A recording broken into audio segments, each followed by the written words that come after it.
Please pray with me. May the words of my mouth and the meditations of all of our hearts always be acceptable in your sight, O Lord, our rock and our Redeemer. Amen. Please be seated. If you would, please open a Bible to Leviticus 19, and maybe also Leviticus 1, but yes, Leviticus, right? That book where Bible in a year reading plans go to die.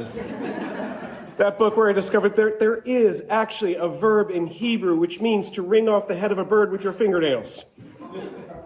True story. But also that book at the very center of Torah, at the very center of the law, that is all about how a sinful people like you and me can be made holy, that is, whose sin can be taken away by the shed blood of another. And therefore, that book at the center of the law that is all about Jesus and the blood he shed for you and me and our sin on the cross. So, yeah, that book. Now, technically, our reading from Leviticus that Rachel just read isn't exactly the reading that is spelled out in our lectionary, in which I accidentally put in the header to the reading while giving you the whole reading. That is, it's not the official reading for today. The official reading is supposed to be Leviticus 19, verses 1 to 2, and then verses 9 to 18. In other words, the lectionary is telling us not to read verses 3 through 8. Move along, nothing to see here, right? But of course, at All Saints, we're just a bunch of rebels, so we read those forbidden verses anyway, right? Breaking the law, breaking the law. But here's the thing, when the lectionary does stuff like this, you know, like cut a bunch of verses from the middle of a passage. I mean, sometimes it's doing it to make things clearer, like you got Jesus said here, and then you're trying to get to this passage, so you got to tell who's speaking. And you know, sometimes it does that, I get that.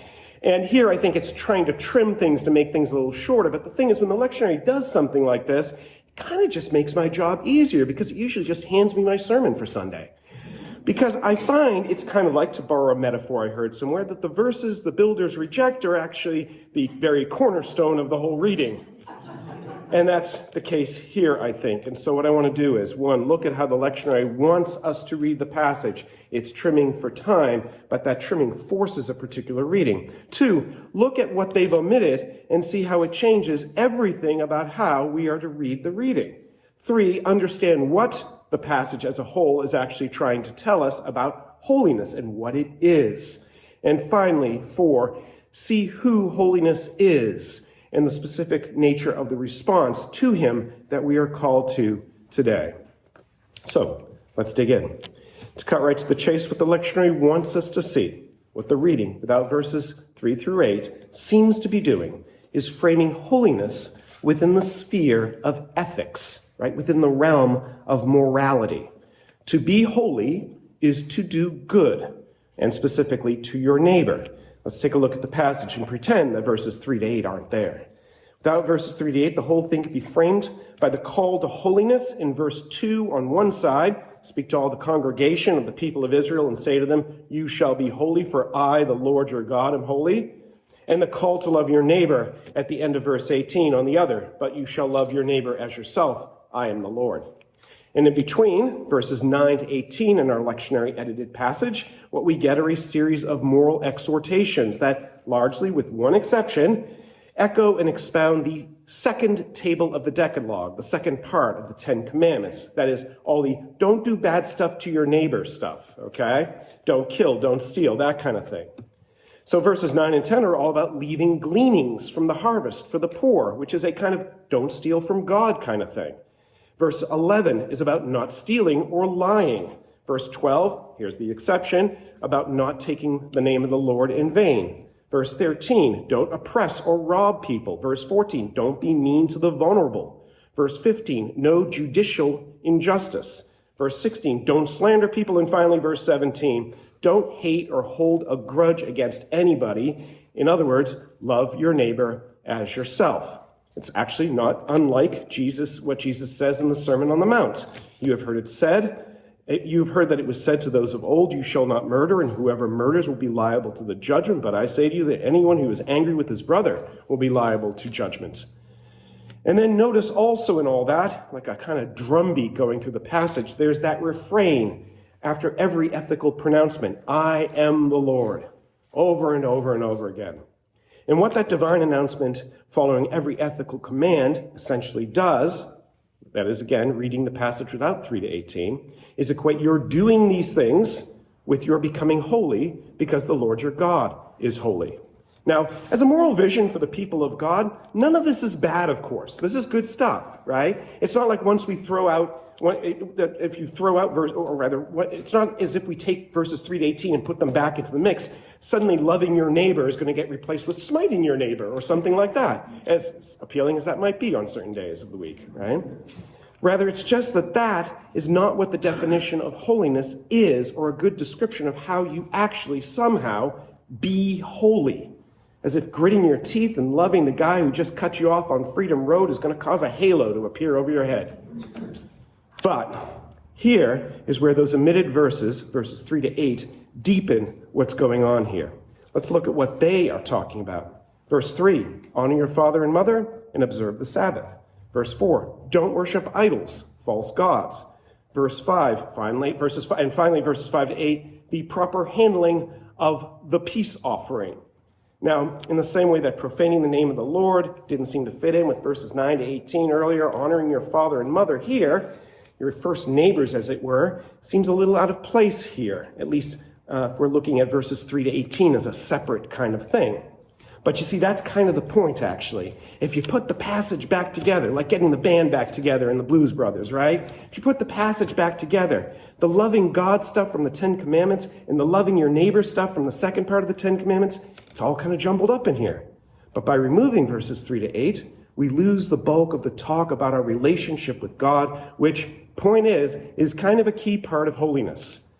But also we miss the centrality in all this of what would clearly be the odd man out in our passage, verses 5 to 8, that discussion of the peace offering, which doesn't have anything to do with the Ten Commandments, which is unusually long at 4 verses, which has no I am the Lord refrain.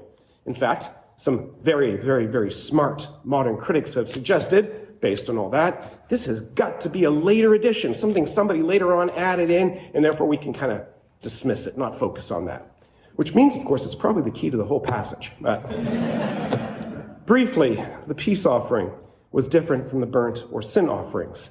It was essentially a shared meal with God and with the community in celebration of wholeness, of peace, of shalom with God and with one's neighbors. And what it's saying here is actually rather straightforward and simple. You're not allowed to save the leftovers, right? You're not allowed to hoard for a rainy day. You trust in God to provide enough. Anyway, we'll probably get back to that. However, with that larger picture of everything that's involved, in the fuller sense of the passage re-put back together, let's reboot our reading, beginning with what is probably the most important verse in the entire book of Leviticus, verse 2. Speak to all the congregation of the people of Israel and say to them, you shall be holy, for I, the Lord your God, am holy. Well, what exactly does it mean to be holy? The lectionaries we saw tried to pressure a sense of loving your neighbor, doing good as the central meaning of holiness. But verses 3 to 8, bring in the Sabbath, worship of God alone, this peace offering stuff, clearly means it's bigger than that. In fact, this holiness formula got used in Leviticus a little earlier on for the first time, back up in Leviticus 11:44, where it reads, for I am the Lord your God. Consecrate yourself, therefore, and be holy, for I am holy. You shall not defile yourself with any swarming thing that crawls on the ground. In other words, there, the point is, if you want to be holy, don't eat bugs, right? Which, probably true. And, check, I'm not going to eat bugs. Oh, that kind of. And as it turns out, this whole chapter 11, is all about what you can and cannot eat, what's clean and what's unclean. It's why Jews don't eat ham sandwiches, because pigs are unclean. Because, and this is the reason from Leviticus, and I quote, it parts the hoof and is cloven-footed and does not chew the cud. Likewise, rabbits are also unclean because they do chew the cud, but don't part the hoof, which all seems very confusing and like a bunch of strange and very arbitrary distinctions, but that's the point. Holiness is about distinction. It's about separating things into this category and that category, into this group and that group, and more importantly, from this group to this group. The word for holy in Hebrew is kadosh, which simply means separate, distinct, set apart. So, for instance, in a Jewish betrothal ceremony, the ceremony is called a kiddushin, which is from the same word kadosh, because the ceremony legally sets apart a woman, separates her from all the other men in the world that she could marry to this one man who will become her husband, right? It's a setting apartness. In the case of our reading, in terms of people being made holy, because God is holy, it's about separating people, God's people, from sin and from the world. But not just from those things, but to God. That's why keeping the Sabbath holy, God's day of rest, and not worshiping idols are two of the first three things mentioned in the context of being holy. And again, none of this is just or even chiefly about ethics. Leviticus ain't the Bible's equivalent of Jordan Peterson's 12 Rules for Life. As a former mentor of mine, Ephraim Radner, pointed out, it's not just people that are made holy in Leviticus, right? Things get set apart for God. Keep the Sabbath day holy, for instance, in verse 3. Or the fact that plenty of objects like temple utensils need to be made holy in Leviticus. And as it turns out, it is completely impossible for an incense burner to love its neighbor.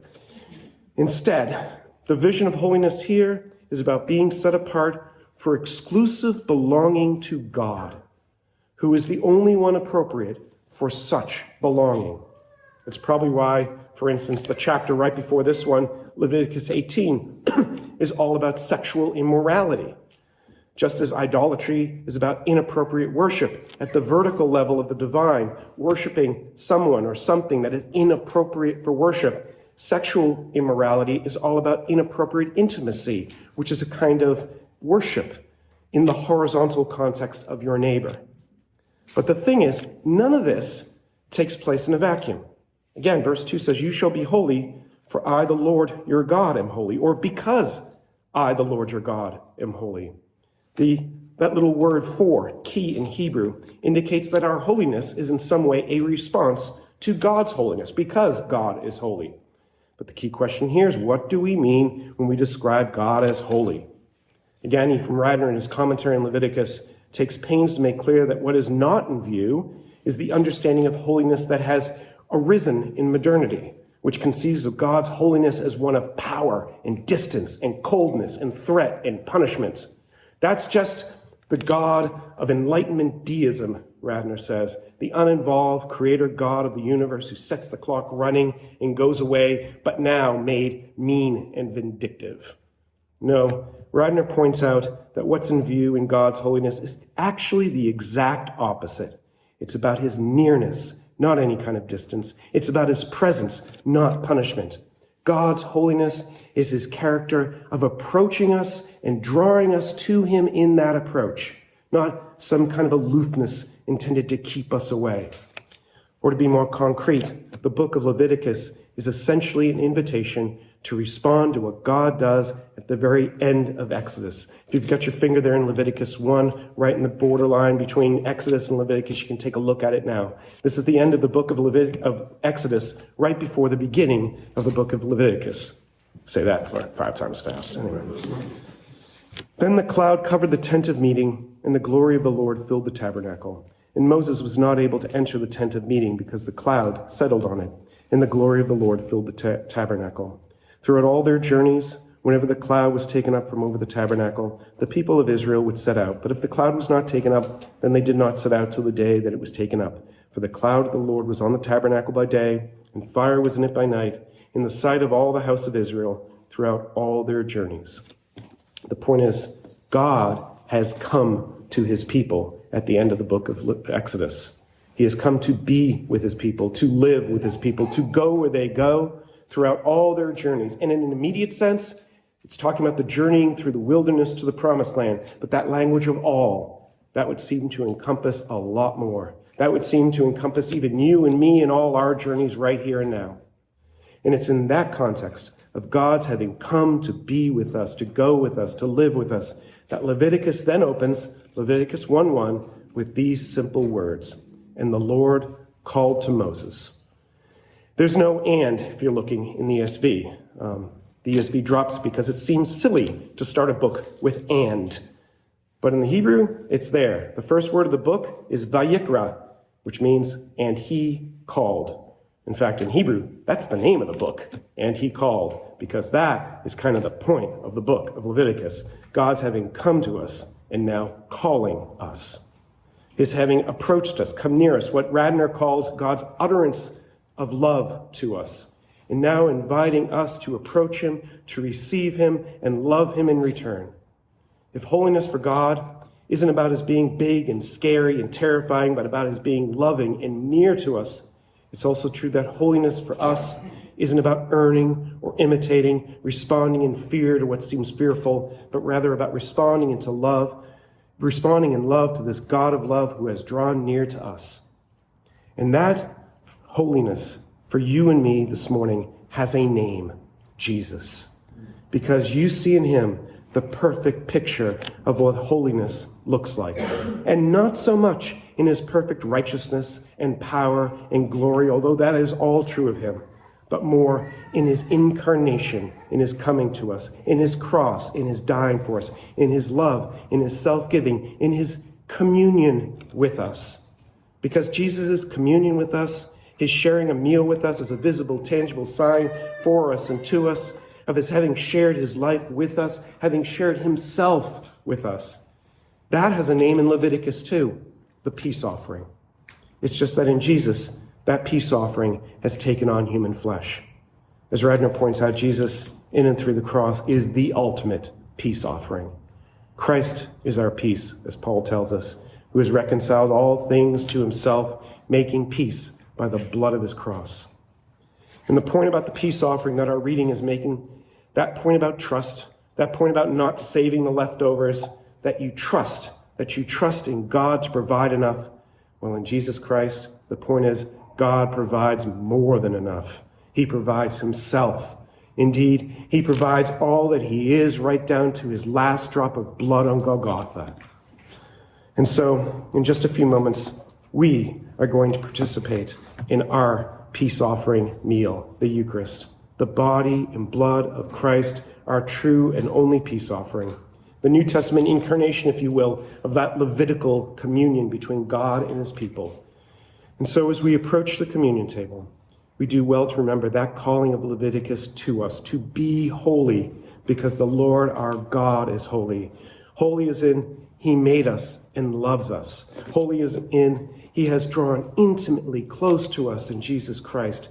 Holy as in he has brought peace by his blood and now invites us to be holy ourselves. That is, to draw near to him, to belong to him, to respond in love to him who loves us, to give ourselves to him who has given himself to us, to come with open hands and open hearts to receive him as he yet gives himself again to us right now in the bread and the wine that is his body and blood for us. In the name of the Father, and of the Son, and of the Holy Spirit.